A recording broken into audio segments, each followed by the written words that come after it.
Hello students, welcome to Kenny's Educare. Today in the session of class 6th history, we will do part 2 of chapter 5, Kingdom, Kings and Early Republic.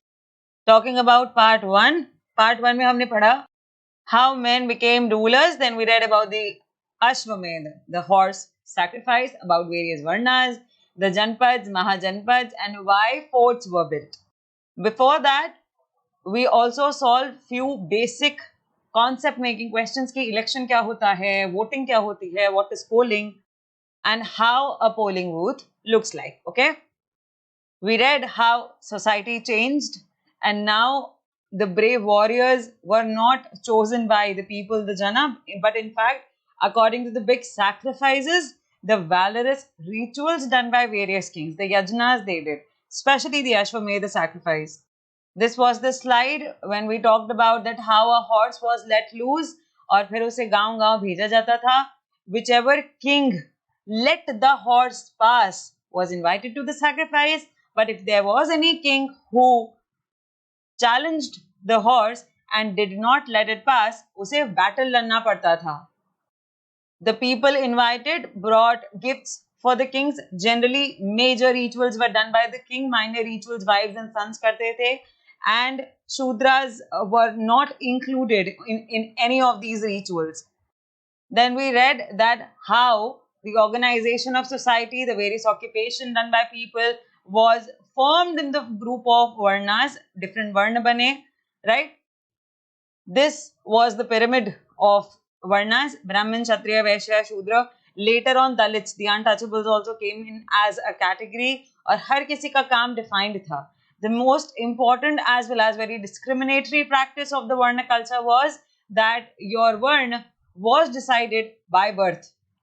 So, no matter what you do, but if you are born in a family of Brahmin or a Kshatriya or a Vaishya or a Shudra, you will be called by that Varna only. Whereas the women were classed along with Shudras because they were also, even after being the woman of a Kshatriya family, women were not allowed to study the Vedas. But there were few people who opposed the system and they had their own notions and perceptions according to which they said that Varna is not the sharpest idea. There were various areas such as Northeast जहाँ पे social economic differences इतने कम थे कि priest का influence उस area में बहुत limited था. Then we read about the Janapads, most prominent being the Purana Kila in Delhi, Hastinapur near Meerut, Atranji Kheda in Etah belonging to the state of Uttar Pradesh. Then we also read that what people did, उनके crops, किस variety के crops उस time grow होते थे, the earthen pots, the special kind of pottery, the painted grey ware. And then about the Mahajanpads, how few Janpads became more prominent and important than other Janpads. And finally, that why forts were built. पहली बात तो protection. दूसरी बात, they had to impress other people to show their mighty power and money. And third, that they can have a better control over the city. And here was the difference between the rajas of Mahajanpad as in comparison to the rajas of the Rig Vedic period. Okay, and now in this part we will read and learn about the following topics. First will be taxes. Taxes क्या होते हैं? और इस period में जब early Republic establish हो रहा है, नए किंग्स आ रहे हैं, इतने पावर और इतनी अथॉरिटी स्टैब्लिश कर रहे हैं, तो उन लोगों ने किस चीज पे टैक्स लगाया and what was their point of view on taxation. We will read about that. Then we will also witness some changes in agriculture, क्योंकि एग्रीकल्चर जो 7000 साल पहले से हो रहा था, बट कुछ चेंज आया होगा in the techniques, in the farm, in the cultivation, in the crops, in the irrigation practices. So we will read about that. Then we will have a closer look at some of the very famous Janpad, Mahajanpad, Magad and Vajji. Then we will have a glance at Buddha and Mahavira because they both belonged to that era जब ये Mahajanpad, Janpad बन रहे थे, जब नए kings kingdom establish हो रहे थे. Okay. Then we will read a story about Ajatasattu and Vajjis. ये कौन है हम लोग पढ़ेंगे story में, ठीक है?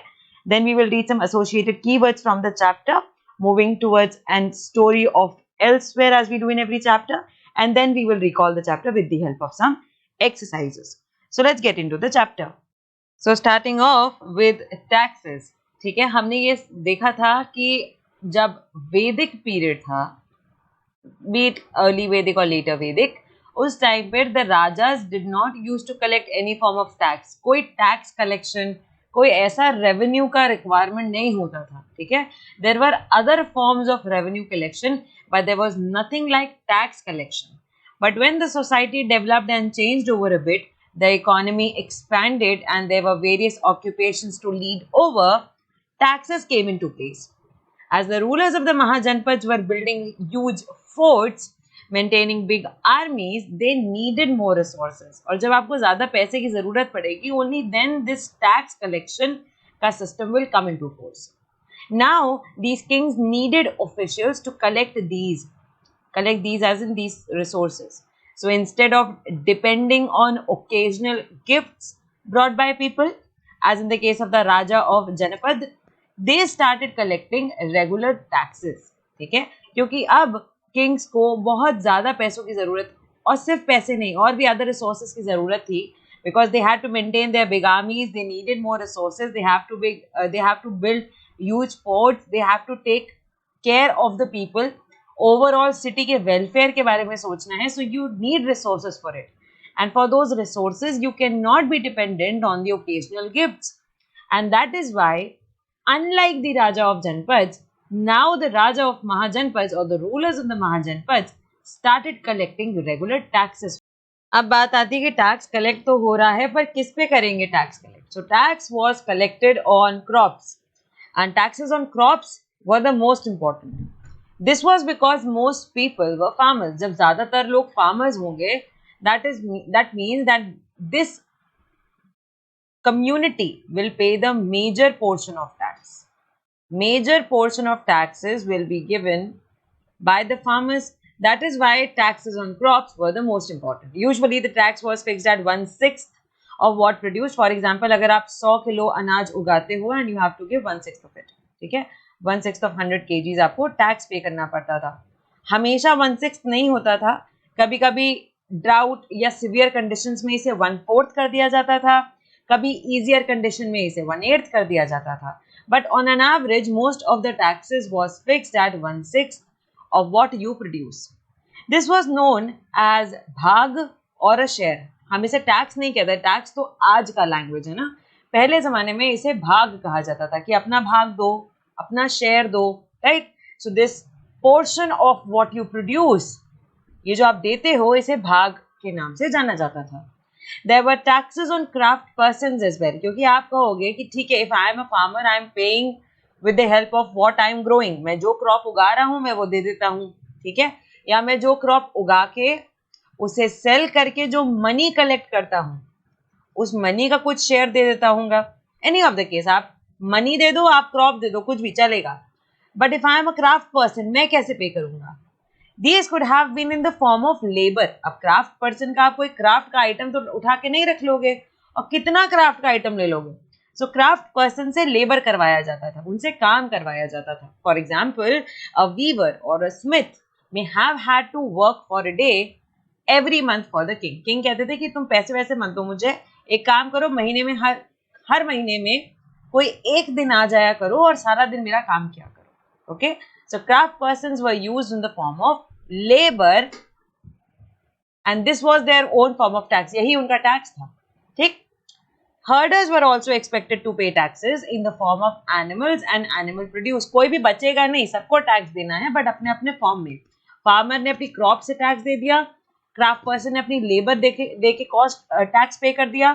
हर्डर कैसे पे करेगा? अपनी एनिमल्स या एनिमल प्रोड्यूस को दे देगा. मान लो अगर वो कैटल है उसके पास, और अगर वो 100 लीटर्स ऑफ मिल्क प्रोड्यूस करता है एक दिन में अपनी सारी काउज एंड बफलोज से, तो वो उसका कुछ शेयर दे दिया करेगा, ठीक.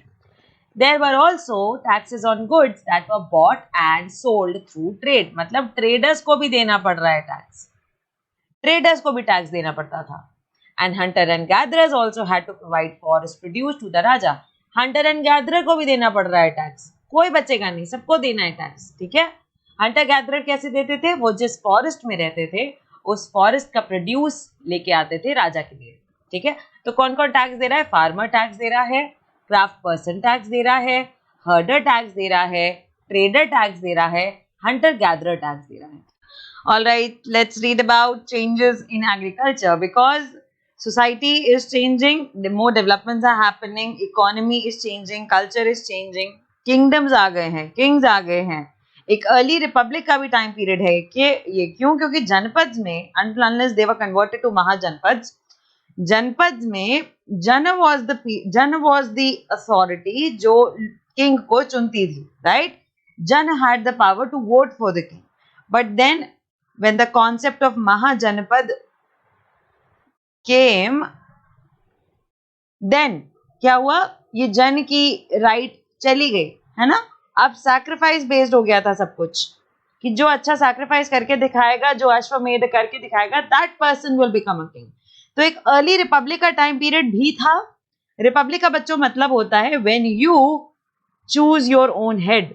आप अपना हेड खुद जब चुनते हो उसे रिपब्लिक होना कहते हैं. ठीक है, जैसे India is a republic country. क्यों रिपब्लिक है? क्योंकि हमारा जो हेड ऑफ द स्टेट है, द प्रेसिडेंट ऑफ इंडिया, वो इलेक्टेड होता है. ठीक है, हम नहीं चुनते, बट हमारे द्वारा चुने गए लोग उन्हें चुनते हैं, है ना. The Lok Sabha, Rajya Sabha people select the president, votes for the president. तो कह सकते हो आप that head of the state is elected. तो जब भी head of the state elected होता है हम उसे रिपब्लिक कहते हैं. ये वही टाइम पीरियड था जब head of the state Republic होता था, जब एक रीजन रिपब्लिक होता था, और बाद में फिर ये सैक्रिफाइस बेस्ड बन गया. ठीक है, इसी टाइम पे it's very important to read about agriculture, क्योंकि एग्रीकल्चर एक्चुअल में तो 7000 साल पहले से होती आ रही है, बट डेफिनेटली एग्रीकल्चर में कुछ चेंज आए होंगे. कुछ क्रॉप पैटर्न में चेंज आया होगा, इरिगेशन पैटर्न में चेंज आया होगा, सॉइल में चेंजेस आए होंगे. So we need to read about it, right. So there were two major changes in agriculture around this time. First was growing use of iron plowshares. This meant that heavy, clayey soil could be turned over better than a wooden plowshare, so that more grain could be produced. अभी देखो iron plowshare use करने लगे, and you know that iron is stronger than wood. Iron wood से ज़्यादा strong होता है ना. तो अगर कोई plow है आपके पास wood का, वो उस सॉइल को अच्छे से मिक्स नहीं कर पाएगा जितना आयरन प्लो शेयर कर पाएगा. करेक्ट. तो अब क्या हो रहा था, अगर कोई हैवी सॉइल है, कोई क्लेई सॉइल है जो कि वुडन प्लो से अच्छे से मिक्स और टर्न ओवर नहीं हो पा रही थी, now it could be done with the help of iron plough share, and that means that more grain could be produced. Correct. Second was people began transplanting the paddy. This meant that instead of scattering seeds on the ground from which plants would sprout, saplings were grown and then planted in the fields. This led to the increased production as many more plants survived. एक और बहुत बड़ा change आया था, वो था transplant करना paddy को. देखो पहले क्या करते थे लोग, जैसे ये आपके पास ग्राउंड है, पैडी मतलब यही राइस की खेती है ना. जब आपके पास ये फील्ड है and you pour water on it, then you pour seeds, फिर ये सीड धीरे धीरे स्प्राउट करेंगे और फिर राइस बनेगा. Right. Now what's happening is that इतनी बड़ी फील्ड पे यू हैव पुट सीड्स. कुछ स्प्राउट करेंगे, कुछ नहीं करेंगे. सो बेसिकली दिस रीजन जहां पर स्प्राउटिंग नहीं हो पाई, this area is getting wasted. Right. So to save this wasted land, now people started transplanting. तो वो क्या करते थे, किसी एक छोटी सी जमीन पे पहले ये सीड्स का स्प्राउटिंग कंप्लीट कर लेते थे, and then they used to remove these saplings, और फिर बड़ी वाली फील्ड पे लाके इनको प्लेस कर देते थे. ठीक है. किसी छोटे एरिया में पहले आप अपने सीड को स्प्राउट करा लो, और फिर ये स्प्राउट उठा के यहाँ लाओ और फिर प्लांट कर दो, so that your entire big field is not getting wasted. And with the help of this, land wastage bhi bach gaya and more plantation could have happened of paddy. Generally, slave men and women, that means das and dasis, and landless agricultural laborers, जिन्हें हम कमकराज कहते थे, they had to do this work. ये जो sprout उगाना और इस sprout को बड़ी वाली फील्ड में लाके लगाना, ये वाला काम generally slave main and women किया करते थे. दास दासीज करते थे, या फिर वो एग्रीकल्चरल लेबरर्स करते थे जिनके पास अपनी कोई जमीन नहीं होती थी. ठीक है. वो केवल कमकराज होते थे, उन्हें केवल काम करने के लिए बुलाया जाता था. वो केवल कारीगर होते थे, उन्हें केवल काम करने के लिए बुलाया जाता था, और बस उनके पास अपनी कोई एग्रीकल्चरल लैंड नहीं होती थी. These people generally used to do these jobs. That means transplanting the paddy was majorly done by the dasis, the landless agricultural laborers. All right. So major big changes which happened in agriculture during the period of Janpads and Mahajanpads was first growing use of iron plowshare, and second, people began transplanting the paddy. Now when we are talking about the famous Mahajanpads of this era, we should really talk about the most important Mahajanpads of this period. First will be Magad and then we will be talking about Bajis. Alright. So पहले मगध देख लेते हैं. पहले तो देखो बच्चों location देखो आप कहाँ हैं. ठीक है, ये है लोकेशन मगध की. आप देख सकते हो this is the modern day state of Bihar. Right. Find Magad on map. If you can find, you can look into the zoomed out version as well. Magad. Magad became the most important Mahajanpad in about 200 years. 200 साल के अंदर अंदर बहुत important Mahajanpad बन गया. Many rivers such as Ganga, Son flowed through Magad. This was important for transportation, water supplies and making the land fertile. Parts of Magad were forested. Elephants which lived in the forest could be captured and trained for the army. Forest है तो वहां जानवर रहेंगे और जानवर में सबसे important, सबसे बड़ा जानवर elephant है आपके पास. So you can capture it, train for the army. Forests also provided wood for building houses, carts and chariots. Besides, there were iron ore mines in the region as well that could be tapped to make strong tools and weapons. तो आप देख रहे हो मगध कितना resourceful है. नदियां बह रही हैं, वो भी इतनी इंपॉर्टेंट पेरेनियल रिवर गंगा. ठीक है, इतनी इंपॉर्टेंट रिवर है which can help you in the transportation, water supplies and making the land fertile. You have forest also, और forest अपने आप में एक बहुत बड़ा रिसोर्सेस का रिजर्व होता है. वहां पे वुड मिलता है, फूल मिलते हैं, पेड़ मिलते हैं, मिट्टी मिलती है, बहुत अच्छा इवेपोरेशन एंड वाटर सप्लाई का चैनल होता है फॉरेस्ट. वाइल्ड लाइफ मिलता है, फ्लोरा फौना दोनों है फॉरेस्ट में. Right. Parts of Magadh were forested, तो फॉरेस्ट भी है, वहां पर एनिमल्स भी हैं, specially the largest animal elephants. You can capture it and train it for your army, which makes the army of Magad Empire very strong. Forest wood bhi dega, which you can use for building houses, carts, chariots and various other purposes as well, right? इसी region में iron ore mines भी हैं, तो आप वहां से ore को extract करके iron बना सकते हो, उससे brass, copper, ये सारी चीजें बना सकते हो, and then you can use that metal for making tools and weapons. Right. ये सारी चीजें मिलकर मगध को बहुत स्ट्रॉन्ग रीजन, एक बहुत स्ट्रॉन्ग एम्पायर बनाती थी. ठीक है. Reading further about Magadh. Magadh had two very powerful rulers, Bimbisara and Ajatashatru, who used all possible means to conquer other janapadas as well. Magadh empire के बहुत इंपॉर्टेंट दो राजा थे, बिंबिसार एंड अजातशत्रु, और ये इतने इंपॉर्टेंट राजाज हैं अपनी हिस्ट्री में क्योंकि they were the first one जिन्होंने ये कोशिश करी कि let's conquer the other janapads also. They practised the expansionary policy कि हमारे पास अगर इतना रीजन है रूल करने को, लेट्स कैप्चर दिस जनपद आल्सो, लेट्स कैप्चर दिस जनपद आल्सो, तो हमारा एरिया इतना बड़ा हो जाएगा. Okay. They were very powerful, very influential and very good leaders. They also worked for the welfare of the society, welfare of the people, and they thoroughly worked on the administration, on the army of the Magad Empire as well. Another important ruler of Magad Empire was Mahapadmananda. Okay, he extended his control up to the northwest part of the country. Northwestern region तक चला गया था इनका control. Rajgriha, which is the present day Rajgir in Bihar, was the capital of Magad for several years. Rajgriha या Rajgir Magadh empire की first capital थी. बाद में ये कैपिटल चेंज हो जाएगी. ठीक है, पाटलिपुत्र बन जाएगी. I will tell you about that also कि उसका लोकेशन क्या है. मगध की फर्स्ट कैपिटल राजगृह थी. ऑलराइट. अच्छा, यहाँ पे देखो बच्चों, मैंने बिंबिसार का नाम भी लिया, मैंने अजातशत्रु का नाम भी लिया और मैंने यहाँ महापद्मनंद का नाम भी लिया. ये सब मगध एम्पायर के थे बट डिफरेंट डायनेस्टीज के थे. सब डिफरेंट डायनेस्टीज के थे. All right, and I will tell you about this later. अभी हम अजात शत्रु और वज्जीज की एक लड़ाई पढ़ेंगे आगे कि कैसे अजात शत्रु वज्जीज को कॉन्कर करना चाहता था. आप वज्जीज भी देख लो यहाँ पे, ठीक है. ये देखो, ये वज्जी एम्पायर है, ये मगध एम्पायर है, ये वज्जी एम्पायर है.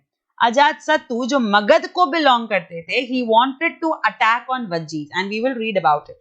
Okay, and then I will tell you various dynasties belonging to the Magad region. Okay, ये देखो, later I told you ना, later the capital was shifted to Pataliputra, और ये पाटलिपुत्र आज present day पटना है, ठीक है, Patna, which is now the capital of state of Bihar.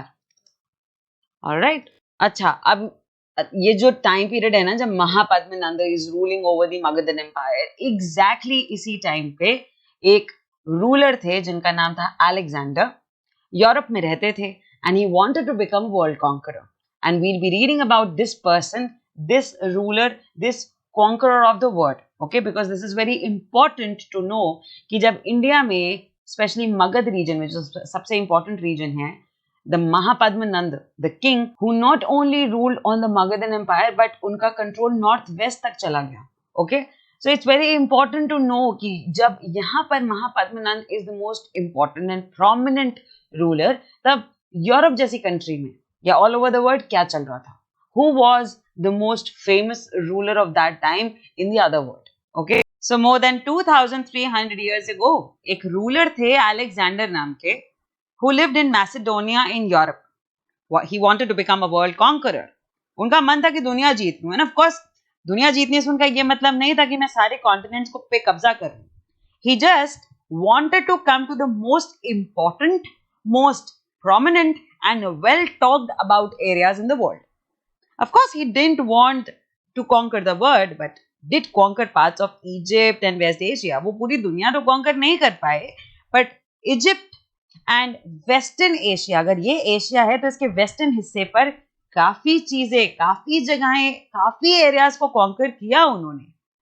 And he came to the Indian subcontinent, reaching up to the banks of Beas.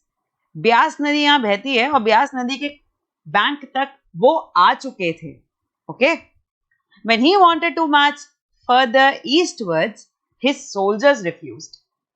और वो और आगे जाना चाहते थे, वो इंडिया के पूरे मगध रीजन तक जाना चाहते थे, बट हिज सोल्जर्स रिफ्यूज्ड, क्योंकि वो सब इतना थक चुके थे और वो इतना स्केर्ड थे इंडियन रूलर्स से, that they denied to move further. They were scared as they heard that the rulers of India had vast armies of foot soldiers, chariots and elephants. उन्होंने ऐसा सुन रखा था कि इंडिया के जो महाराजा राजाज हैं, उनके पास बहुत बड़ी आर्मी होती है, बहुत चैरियट्स होते हैं, घुड़सवार हैं, एलिफेंट्स हैं, and we should not go. हम बहुत लिमिटेड सोल्जर्स हैं, लिमिटेड रिसोर्सेज के साथ हैं और बहुत ज्यादा थक चुके हैं. हम लगातार कोई ना कोई बैटल करे जा रहे हैं और अब हम इंडिया जा रहे हैं लड़ने के लिए, for which we do not have the energy, we do not have the capability. हमारे अंदर अब उतना पोटेंशियल नहीं बचा है that we can fight against the massive mighty rulers of India. और अलेक्जेंडर, जिसे वर्ल्ड कॉन्करर के नाम से जाना जाता है, that person lost because his soldiers refused to take a war.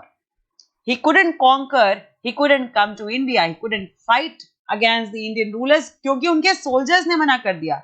So basically वो किसी राजा के अगेंस्ट नहीं बल्कि अपने सोल्जर्स के अगेंस्ट हार गए, क्योंकि उनके सोल्जर्स ने ही मना कर दिया था.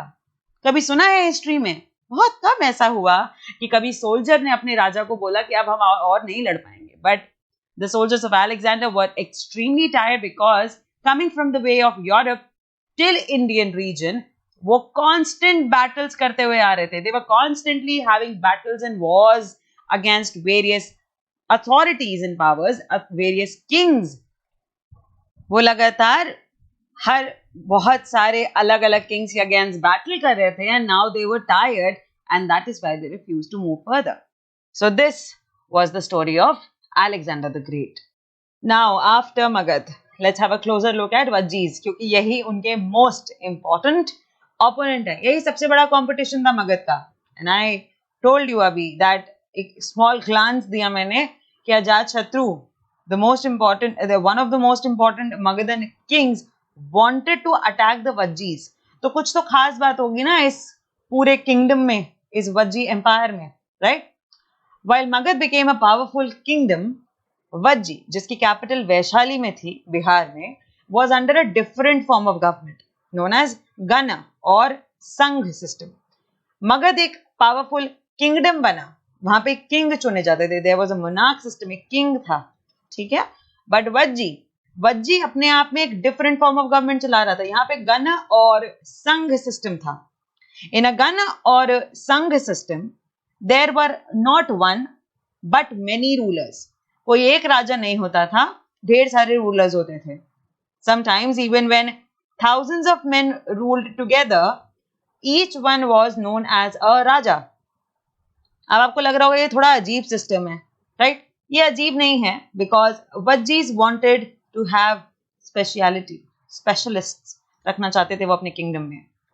दे वांटेड कंप्लीट प्रोफेशनलिज्म, कि जिसको जो काम अच्छे से आता है वही उसको रूल करेगा. अगर इस वाले किंग को फाइनेंस संभालना आता तो ये फाइनेंस का काम देखेगा. अगर इसे आर्मी का रिक्रूटमेंट सही से आता है, ये आर्मी को देखेगा. अगर ये फूड स्टोरेज वेलफेयर कर सकता है तो हम ये देखेगा. ये ओवरऑल रिलीजियस प्रैक्टिसेस देखेगा. हर राजा को अपना अपना एक काम दिया गया था, हर इंसान को अपना अपना एक डिपार्टमेंट दिया गया था, और उन सब को राजा के नाम से बुलाया जाता था. कोई एक किंग नहीं था, सब किंग थे. जितने भी लोग डिपार्टमेंट्स चलाते थे या संभालते थे वो सब राजा कहलाते थे, ठीक है? Equality. These rajas performed rituals together. They also met in assemblies and decided what had to be done and how through discussion and debate. Assemblies में मिलते थे, बातचीत करते थे, चर्चा करते थे कि क्या होना चाहिए क्या नहीं होना चाहिए, डिबेट भी करते थे ताकि एक अच्छा क्रिटिसिज्म निकल के आए, ठीक है? सो आप खुद ही देख सकते हो कि इनका एडमिनिस्ट्रेशन बाकी जनपद महाजनपद से कितना डिफरेंट है, ठीक है?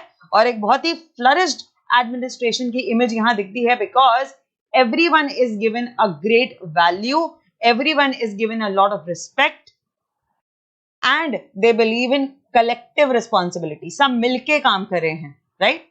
For example, if they were attacked by an enemy, they met to discuss what should be done to meet the threat.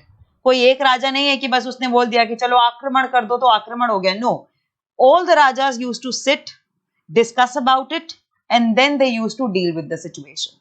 However, women, dasas and kamakaras could not participate in these assemblies, so because we know that this period of second urbanization, ये जो period चल रहा है 6th to 4th century BCE, इस पूरे period में discriminatory practices बहुत ज्यादा हैं. और इस पूरे period में women, दास, kamakaras, इन्हें बहुत ज्यादा rights नहीं मिलते थे. Most of the privileges were not given to them. Assemblies में पार्टिसिपेट ना करना, मेजर रिचुअल्स में पार्टिसिपेट ना करना, वेद ना पढ़ना, बहुत सारे ऑक्यूपेशंस ना कर पाना, all these were discriminatory practices against the women, the dasas and the kammakaras. Okay, Vajjis are very important to study क्योंकि उनका फॉर्म ऑफ गवर्नमेंट बहुत डिफरेंट है अपने बाकी महाजनपद के कंपैरिजन में, ठीक है?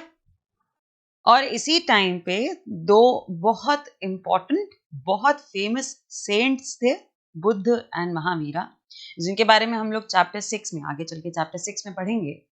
Both of these saints also belonged to these ganas and sangha, ठीक है? वो लोग भी इसी gana sangha system of government को बिलोंग करते थे. ये बुद्ध और महावीर के बारे में भी हम लोग पढ़ेंगे. एक short introduction, I will give you a very short introduction that who they were, what they did and what kind of saints they were. Okay, some of the most vivid descriptions of life in the Sangha can be found in Buddhist books. संघ कैसा होता है, संघ form of government में लोग कैसे रहते हैं, इसका सबसे विविड डिस्क्रिप्शन, सबसे detailed and everything explained description आपको मिलेगा बुद्धिस्ट बुक्स में, ठीक है?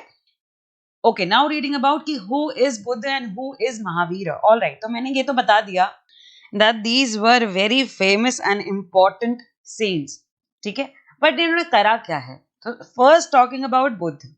Buddha, born with the name Siddharth Gautam, was a teacher, philosopher, a spiritual leader who is considered the founder of Buddhism. Buddhism एक रिलीजन है, एक धर्म है, बहुत सारे लोग बुद्धिज्म को फॉलो करते हैं और बुद्धिज्म को फाउंड करने वाले हैं Buddha. Whose real name was Siddharth Gautam, but बाद में जब वो स्पिरिचुअल लीडर बने तो लोग उन्हें बुद्ध के नाम से जानने जाने लगे और उनके बनाए धर्म को ही बुद्धिज्म बोला जाने लगा। ठीक है? He lived and taught in the region around the border of modern day Nepal and India, sometime between the 6th to 4th century BC. ये BCE पीरियड की बात है जब इन्होंने बुद्धिज्म की खोज की। He lived and taught in the region जो नेपाल और इंडिया को लगता है, मॉडर्न डे नेपाल और इंडिया को लगता है। उस टाइम पे तो नेपाल तो नहीं था, ठीक है? तो ये पैदा हुए थे कुछ नेपाल बॉर्डर के आसपास के रीजन में, which is very in close to the area of India as well. और उसके बाद इन्होंने बाकी अपने मेजर लेसन्स, लेक्चर्स या जितना भी कुछ लोगों को पढ़ाया सिखाया वो इंडिया की लैंड में करा। ठीक है? इनका टाइम पीरियड था 6th to 4th century BCE। Now talking about Mahavir. जैसे बुद्ध ने बुद्धिज्म की खोज की थी वैसे महावीर ने जैनिज्म की खोज की थी। Mahavir, also known as Vardhaman, was the 24th Tirthankar of Jainism. He was the spiritual successor of the 23rd Tirthankar Parshvanath. अब आप कहोगे ये तीर्थंकर क्या होता है? ये बच्चों आप कह सकते हो लीडर्स हैं, थिंकर्स हैं। जैसे सिख में एक के बाद एक गुरु आते हैं ना, वन गुरु आफ्टर अनदर, वैसे ही जैनिज्म की थ्योरी को प्रपाउंड करने वाले भी कुछ लीडर्स थे विच केम वन आफ्टर अनदर। सो 23 नंबर के जो लीडर थे उनका नाम था पार्श्वनाथ एंड 24th नंबर पे आए वर्धमान, जिनको बाद में महावीरा के नाम से जाना गया। ठीक, ये लास्ट तीर्थंकर थे। इनके बाद कोई तीर्थंकर नहीं बना, कोई लीडर नहीं बना और लोगों ने जैनिज्म को एज अ रिलीजन एक्सेप्ट कर लिया। Okay, Mahavir, talking about him, Mahavira was born in the early part of the 6th century BCE into a royal Jain family in Bihar. देखो ये भी लगभग सेम पीरियड के हैं जैसे बुद्ध हैं, right? His mother's name was Trishula and his father's name was Siddharth. ये सिद्धार्थ गौतम हैं, ये अलग हैं। ये सिद्धार्थ, ये महावीर के फादर हैं, ये अलग इंसान हैं। ठीक है? ये दोनों सिद्धार्थ अलग अलग सिद्धार्थ हैं। Please don't get confused. Mahavira is related to Jainism, Buddha is related to Buddhism, all right? And the rajas of powerful kingdoms, they try to conquer the Sangha, ठीक है? Powerful kingdoms के राजा क्या सोचते थे कि हम इन संघ पर ऑक्यूपेशन ले आते हैं, ठीक है? संघ एक्चुअल में मीनिंग क्या है? देखो लिटरल मीनिंग क्या है। संघ is actually a Sanskrit word used in many Indian languages including Pali language, meaning association. संघ का मतलब है एसोसिएशन, असेंबली, कंपनी, कम्युनिटी, संघ, सब साथ में। ठीक है, इसका ये मतलब होता है। So in Buddhism sangha refers to the monastic community. ठीक है, बुद्धिज्म में संघ का मतलब है कि जो मोनास्ट्री में रहने वाले लोग हैं वो कम्युनिटी, नोन एज भिक्खूज, भिक्षुज या भिक्खूज जिन्हें हम मंक्स कहते हैं, एंड भिक्खुनीज जिन्हें हम नन्स कहते हैं। Females are the bhikkhunis, males are the bhikkhus. Bhikshus और भिक्षुनीज भी कह सकते हो आप इसको। ठीक है, तो बुद्धिज्म में संघ का मीनिंग है monastic community of bhikshus and bhikshunis, whereas sangha in a literary form means assembly, company या कम्युनिटी। तो राजा कोशिश करते थे कि हम इन संघ पे ऑक्यूपेशन ले आए, and these lasted for a very long time, till about 1500 years ago। 1500 साल पहले तक ये चल रहा था concept, when the last of the Gana और संघ were conquered by the Gupta rulers। Last गण या कह सकते हो संघ को ऑक्यूपाई किया गुप्ता रूलर्स ने, उसके बाद ये कॉन्सेप्ट फ्लॉप हो गया। उसके बाद ये संघ और ऐसे कम्युनिटी बेसिस में रहना एक पॉलिटिकल टर्म नहीं बना। लोग अभी भी कम्युनिटी में रहते थे, अभी भी असेंबली बनाते थे, बट उनके पास कोई पॉलिटिकल पावर नहीं रह गई। Now coming on to a very important story of Ajatashatru and वज्जीस। ये हम क्यों पढ़ रहे हैं पहले हम ये जान लेते हैं। देखो, अजात शत्रु मगध राज्य के एक बहुत इंपॉर्टेंट किंग हैं। मगध राज्य मतलब Magadha kingdom, right? And we know that Magadha was a very famous, very powerful mahajanapada of that time. So Ajatashatru और अजात शत्रु के नाम से भी कई लोग इनको बोलते हैं। अजात शत्रु was a very important, very prominent very powerful king of Haryanka dynasty. Haryanka dynasty was situated in the Magad महाजनपद. मैंने आपको बताया था एक ही जनपद में बहुत सारे किंगडम्स होते हैं.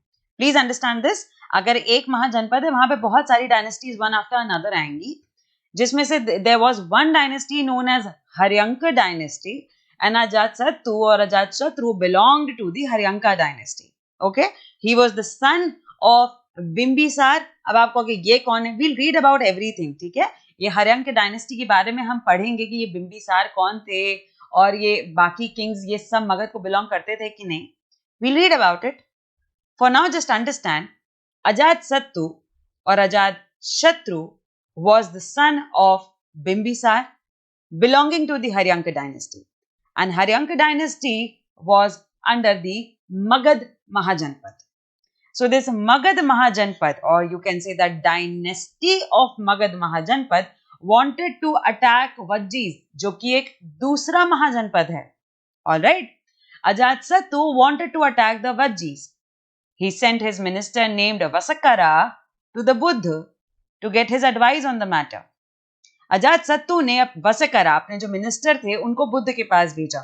ठीक है, सिद्धार्थ गौतम बुद्ध, उनके पास भेजा कि जाओ एडवाइस लेके आओ that whether we should do it और नॉट, और how we should do it, when we should do it. Okay, हम कोई भी शुभ या कोई भी बहुत बड़ा काम करने जाते हैं तो अब हमेशा अपने गुरु से पूछते हैं कि हमें कब करना चाहिए ये काम. Right, similar thing was done by Ajatshatru. He sent his minister Vasakara to Buddha to get advice on this matter. Buddha asked whether the Vajjis met frequently in full assemblies. When he heard that they did, he replied that the Vajjis would continue to prosper as long as they held full and frequent assemblies, met and acted together, followed established rules, respected, supported and listened to elders. Vajji women were not held by force or captured. Chaityas were maintained in both towns and villages. Wise saints who followed different beliefs were respected and allowed to enter and leave the country freely.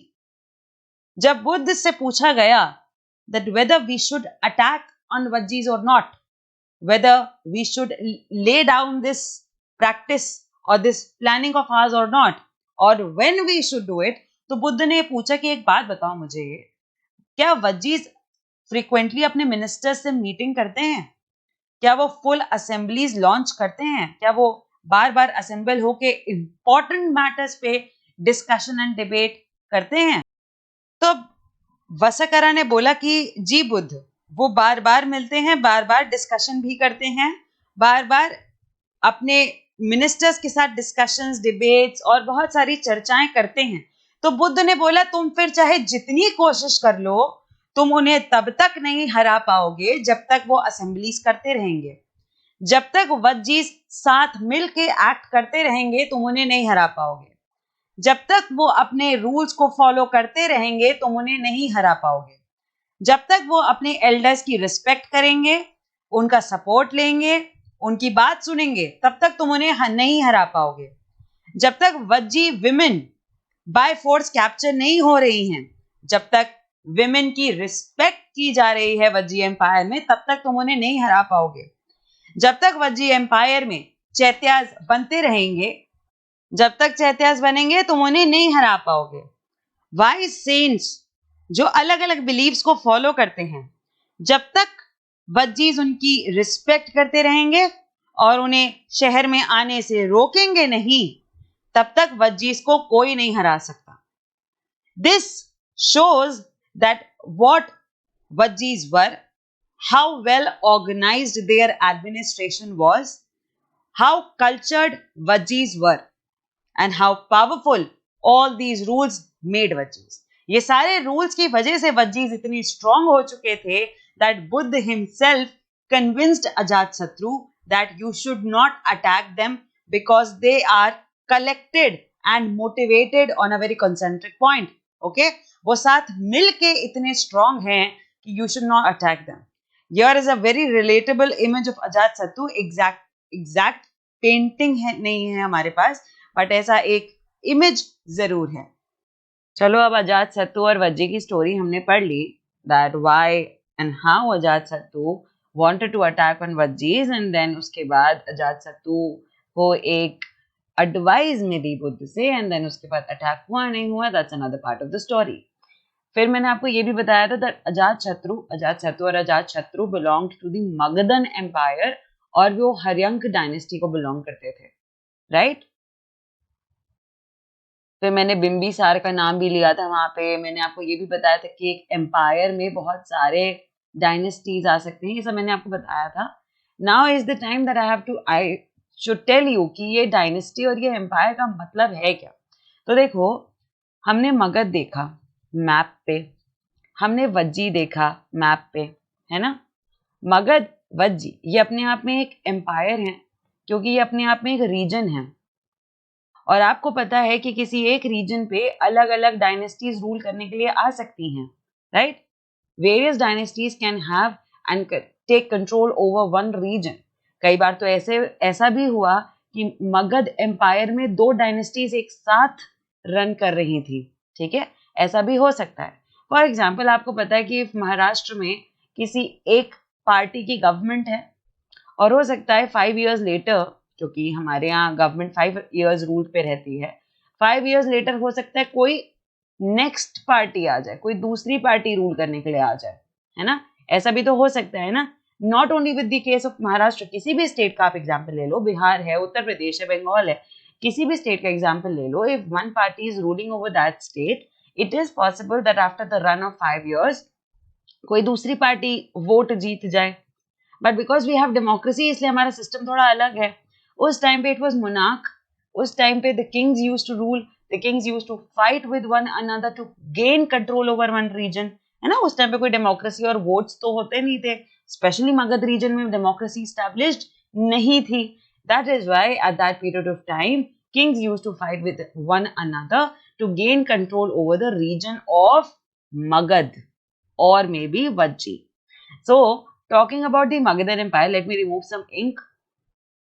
So, if we talk about the Magad Empire or the Magad region, Magad, it had 3 dynasties, 3 major dynasties. First, very simple, Haryank dynasty, because Bimbisara Ajatashatru के बारे में हमने पढ़ा, Haryank dynasty. Second केम दी Shishunaga dynasty. आप कहोगे ये कैसा नाम है, इनके तो किसी रूलर का नाम भी नहीं लिखा है यहाँ पे. Yes, I have not told you, but this is one of the dynasties of the Magadha empire of that century. Third most important dynasty of Magadha empire was the Nanda dynasty, okay, जिसमें Mahapadmananda was a very important, very crucial ruler of that dynasty. Haryanka dynasty के सबसे important rulers है Bimbisara and Ajatashatru. Shishunaga dynasty की सबसे, you can write it. Please pick up your pen, paper, pencil, whatever you have, your notes, copy. Shishunaga dynasty के सबसे important ruler है एक तो खुद शिशुनाग, एंड देन सेकंड काल अशोक. ओके, काल अशोक, नॉट अशोका. अशोका मौर्यन एम्पायर के थे, वो अलग है, ये काल अशोक है. और नंदा डायनेस्टी के सबसे इंपॉर्टेंट रूलर हैं महापद्मनंद. कौन? महापद्मनंद. ये 3 डायनेस्टीज हैं who ruled over the Magad region time after another. एक टाइम के बाद एक एक करके इन डायनेस्टीज ने मगध रीजन पे रूल किया था. ओके स्टूडेंट्स, अब देखो हम लोगों ने वज्जी संघ के बारे में पढ़ा, राइट, और हमने महाजनपद के बारे में तो पढ़ा ही है. Now the question is, in what ways was the Vajji Sangh different from other महाजनपद? जो वज्जी कम्युनिटी अपने आप में है वो बाकी महाजनपद से डिफरेंट कैसे है, ठीक. Try and list at least 3 differences, कम से कम 3 डिफरेंस बताने की कोशिश करना. मैंने यहाँ पे बताए हैं, अगर आपको इसके अलावा कोई और डिफरेंस समझ में आता है you can add it, okay, no problem. Alright, talking about the Vajji Sangh first. Vajji संघ met in assemblies and decided what to do through discussion and debates. ये हमने पढ़ा था कि वज्जी संघ हर चीज असेंबली में मिल के सॉल्व करती थी. Let's each of us meet in the assembly and then discuss करते हैं, डिबेट करते हैं कि हमें क्या डिसीजन लेना चाहिए over any issue. Second, in this संघ in the Sangh, there were many rulers and each was called a raja. इस वज्जी संघ में हर कोई रूलर, बहुत सारे रूलर्स होते थे, कोई एक रूलर नहीं होता था. देयर वर डिफरेंट डिपार्टमेंट्स और हर किसी का सुपरवाइजर या कह सकते हो आप इंचार्ज एक रूलर कहलाता था. So basically there were various rajas, कोई एक राजा नहीं होता था. वज्जी संघ was under a different form of government known as गण और संघ. वज्जी संघ एक अपने आप एक डिफरेंट फॉर्म ऑफ गवर्नमेंट चलाती थी जिसको हम गण या संघ के नाम से, गण का मतलब होता है पीपल, गण मतलब जन, पीपल. तो वज्जी संघ या वज्जी महाजनपद जो है वो अपने आप में एक different form of government run करता था and that form of government was known as a sangha system. Talking about the other mahajanapada, Vajji mahajanapada को छोड़कर जो बाकी महाजनपद हैं उनका सिस्टम, उनका form of government is little different. It's not the Gana or Sangha, right? Most of the Mahajanpads, other than the Vajji Sangha or the Vajji Mahajanpad, had only one king, right? Talking about other Mahajanpads, the king took all the help for taking decisions, maybe from his minister, but it was not binding on him. Okay? He may or may not take help of his ministers, but it was not binding on him. There was a single powerful ruler and they were governed by strong rulers. ठीक है, सारे महाजनपद का कोई एक ruler होता था और वो बहुत स्ट्रांग होता था. He may or may not take help from his ministers and his court people for taking any decision, but their advice was not binding on the king. Okay, so these were the basic three differences between the Vajji Sangha as a Mahajanpad and the other Mahajanpads in this era. Alright children, here's the story of Elsewhere as we do in every chapter, because we are reading about the kingdoms, kings and an early republic in India and Indian subcontinent. We will be reading a very similar form of topic going elsewhere around the world at the same point of time. वही 2500 साल पहले जब यहाँ महाजनपद जनपद थे, Magadh empire, Vajji empire और बहुत सारे इंपॉर्टेंट जनपद एंड कल्चर चल रहा था. एग्जैक्टली उस टाइम पर दुनिया में क्या हो रहा था, we'll read about that. So today we're going to talk about Greece and Athens, and you have to find out Greece and Athens in your atlas. I have shown you over here also. आप भी अपने atlas में देखिए. मैं आपको एक बार 3D world या कह सकते हो ग्लोब पे भी आपको दिखा देती हूँ. Where is Greece and Athens का ये location कहाँ है? This is our earth. This is our country India. This is India. And India is in the continent of Asia, correct? We are a country of Asian continent. But for Greece, to find out Greece, we have to move towards the European part, okay? European part, which is in the west direction. Western direction from India. Here it was India, correct? And if we move towards west, here you will find out the country Greece. Okay, let me zoom in and tell you where is Greece. Can you see this red dot? This is Greece, okay? Here all the other European countries are also there. So this is Greece. Let me give you a zoomed out version so that you can see. This is Europe. This is the African continent, and here this side was the Asian continent. So coming back to the story of Greece and Athens, around 2500 years ago, which is exactly the time period जब हमारी India में Ganga river के पास new cities were emerging, right? Around 2500 years ago, people of Athens set up a form of government which was called a democracy, which lasted for about 200 years. So the form of government we have today, Athens ने उस time पे 2500 साल पहले ही उस form of government को बना लिया था. Alright? All free men over the age of 30 were recognized as full citizens. There was an assembly that met at least 40 times a year to decide on important matters. All citizens could attend these meetings. Appointments for many positions were made through lottery. All those who wanted to be chosen gave in their names, and then some were selected through lottery. Citizens were expected to serve in the army as well as in the navy. However, women were not considered citizens. यहाँ पे भी Greece जैसी जगह में भी there is discriminatory practices going on against women as it was going in India also.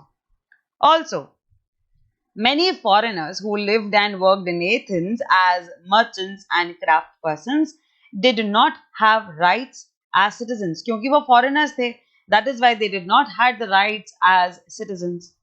Besides, there were several thousand slaves in Athens who worked in mines, fields, households, and workshops. They too were not treated as citizens क्योंकि वो slaves थे, शायद कहीं से लाए गए थे, शायद ग्रीस के ही रीजन को बिलोंग करते थे, but because they belong to the category of slaves, जैसे इंडिया में दास दासीस थे, remember?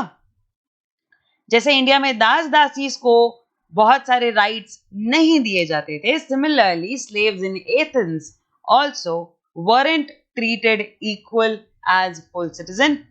They were also deprived of various rights and privileges. तो क्या रूल्स एंड रेगुलेशंस हैं ग्रीस की डेमोक्रेसी के जो 2500 साल पहले बनी थी? That all the men over the age of 30 were considered as full citizens. अगर आपकी एज 30 above है, आप full citizen कहलाएंगे. The Assembly of Men, जैसे आज हमारे यहाँ पार्लियामेंट है, ठीक है, बहुत सारे ऐसे कॉन्स्टिट्यूएंट असेंबलीज होती हैं कंट्रीज में. एक असेंबली होती थी जैसे वज्जीस में होती थी, एक असेंबली होती थी जो साल में कम से कम 40 टाइम्स मिलती थी और इंपॉर्टेंट मैटर्स पे डिस्कशंस डिबेट्स करती थी. All citizens, all full citizens, जो भी फुल सिटीजन्स हैं वो इस मीटिंग को अटेंड कर सकते थे. बहुत सारे अपॉइंटमेंट, फॉर एग्जाम्पल कोई भी उनका कोई लीडर, प्राइम मिनिस्टर, प्रेसिडेंट, जो भी वो बुलाते होंगे उस टाइम पे, appointments were made by lottery system. कोई वोटिंग नहीं है. हमारी डेमोक्रेसी में वोटिंग होती है, उनकी बनाई गई डेमोक्रेसी में उस टाइम पर कोई वोटिंग नहीं था. Appointments were made by lottery system. तो जिसको भी मन है that they want to get appointed as a minister or to some office, they can give their names. ढेर सारे नेम्स आ जाते थे एंड देन लॉटरी सिस्टम निकाला जाता था. ठीक है, लॉटरी सिस्टम. सिटीजन से ये एक्सपेक्ट किया जाता था that they have to serve in the army of the country, in the navy of the country. But women को सिटीजन्स कंसिडर नहीं किया जाता था. फॉरेनर्स जो एथेंस में मर्चेंट्स की तरह काम करते थे, क्राफ्ट पर्सन्स की तरह काम करते थे, they were also not considered as citizens और उन्हें भी सिटीजन्स के राइट्स नहीं मिले थे. स्लेव्स जो एथेंस में काम करते थे, माइंस में, फील्ड्स में, हाउस होल्ड्स में, वर्कशॉप्स में, उनको भी सिटीजन्स कंसिडर नहीं किया जाता था. They were also not given the rights as citizens and various other privileges provided to citizens. All right. So this was the story of Elsewhere, talking about Greece and Athens. जैसे हमारे यहाँ वज्जी संघ था, form of government, Magadh empire था जहाँ पे complete monarch चलता था. At the same point of time, Greece, Athens में डेमोक्रेसी था, but it has very distinguished features and rules of their own. It also had various similarities जो हमारी India की गवर्नमेंट से मिलती जुलती थी, right? Okay, children, so at the end of the chapter, let's read some associated keywords from the chapter. First is Raja, then Ashwamedha. Ashwamedha sacrifice, the horse sacrifice we read about. Then Varna, Janpad, Mahajanpad, fortification, that means building walls around your city. Army, tax, transplantation, Gana or Sangha, and democracy. These were the important terms from the chapter. You should know. All right, children. So at the end of the chapter, let's recall the chapter with the help of some exercises. सारे statements chapter से हैं. You need not worry. Just focus और कोशिश करना कि आप याद करो कि ये line जो chapter में पढ़ी थी वो कैसी है. ठीक है? So the first question is you have to state whether the statement is true or false. All right. So the first statement is Rajas who let the Ashwamedha horse pass through their lands were invited to the sacrifice. जो भी उस horse को जाने देता था उसे sacrifice में invite किया जाता था. True or false? True. जो नहीं जाने देता था उसे battle लड़नी होती थी, पर जो जाने देता था उसे तो respectfully sacrifice में invite किया जाता था. Correct? All right. Statement number B. The charioteer sprinkled the sacred water on the king. कौन sprinkle करता था sacred water को? Charioteer. True or false? False, because it was the priest who used to sprinkle the sacred water on the king. All right. See, archaeologists have found palaces in the settlements of the Janpads. Janpads के settlement में palace मिले हैं archaeologist को. क्या कोई palace मिला था? False. कोई palace नहीं था. When these Janpads got converted into Mahajanpads, तब जाके ये palace और ये fortified cities मिलना शुरू हुई. ठीक है? There were forts but not palaces. All right. D. Pots to store grain were made out of painted greyware. Painted greyware से pots बनाए जाते थे in which grains could be stored. True or false? True. We read about this painted greyware. It had a very fine, smooth texture. इससे जो utensils बनते थे, they were used on special occasions. कुछ pots भी बनते थे in which the grain used to get stored by the people. E. Many cities in Mahajanpads were fortified. True or false? Of course it is true. We read about it कि Mahajanpads की बहुत सारी cities को fortify किया गया था so that the king can protect its people, can show off how rich and powerful he is, and third, that he can have a better control over the people and the city. Okay, question number 2. यहाँ पे ये पूछा जा रहा है that you have to fill in the chart given below with the terms hunter-gatherers, farmers, traders, craft person and herders. आपको पता है कि taxes कौन pay करता था? We read it in the chapter that who was supposed to pay taxes. ठीक है, इसमें से जो लोग भी टैक्स पे करते थे आप उनका नाम बॉक्स में भर दो. ठीक, raja of the mahajanapada used to collect taxes from whom you have to fill in. Okay, think about it. So Raja of the Mahajanpad used to get taxes, used to collect taxes from the following people: from the hunter gatherers, from the farmers, traders, craft persons and herders. यही option आपको यहाँ पे दे रखे थे. ठीक है. Now coming on to question number 3, who were the groups who could not participate in the assemblies of the Ganas? So हम लोगों ने कुछ ऐसे ग्रुप्स भी सोसाइटी के पढ़े थे जिन्हें असेंबली में पार्ट लेने का अधिकार राइट नहीं था. Correct. The groups who could not participate in the assemblies of the Ganas were very basic, very easy. एक तो women को नहीं अलाउड होगा भैया. ठीक. दूसरा the dasis, the slaves and the landless laborers जिन्हें हम कमाकरास कहते थे. ठीक है.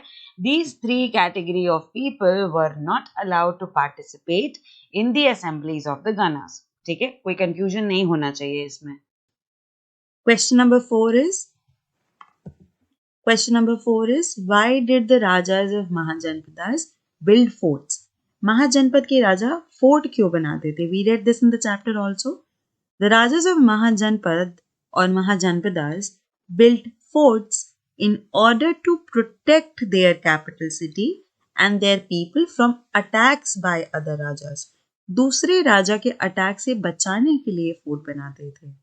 It is also likely that they wanted to show how rich and powerful they were by building large, powerful and impressive walls around their cities. वो शायद ये भी दिखाना चाहते थे कि वो कितने रिच, कितने पावरफुल हैं, इसीलिए वो बड़ी बड़ी बिल्डिंग्स और इम्प्रेसिव वॉल्स बनवाते थे. Another prominent reason could be that it was easier to control the land and the people living inside the fortified cities. जब आपका पूरा सिटी fortified होता है तो आप उस अंदर के एरिया को बेटर कंट्रोल कर पाते हैं. इस वजह से भी forts were built by the Rajas of Mahajanpadas. Next question, question number 5. In what ways are present day elections different from the ways in which rulers chosen in Janpadas? आज जिस तरह से इलेक्शन होता है और जिस तरह से जनपद में इलेक्शन होता था, इन दोनों में डिफरेंस बताना है.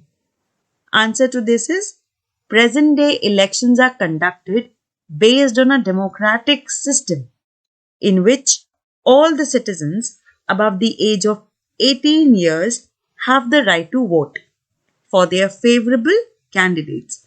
आज जो इलेक्शन, प्रेजेंट डे इलेक्शन जो कंडक्ट होते हैं, it is based on a democratic system where all the citizens who have the age of 18 or are above the age of 18 have the right to vote, and they vote their favorable or favorite candidate.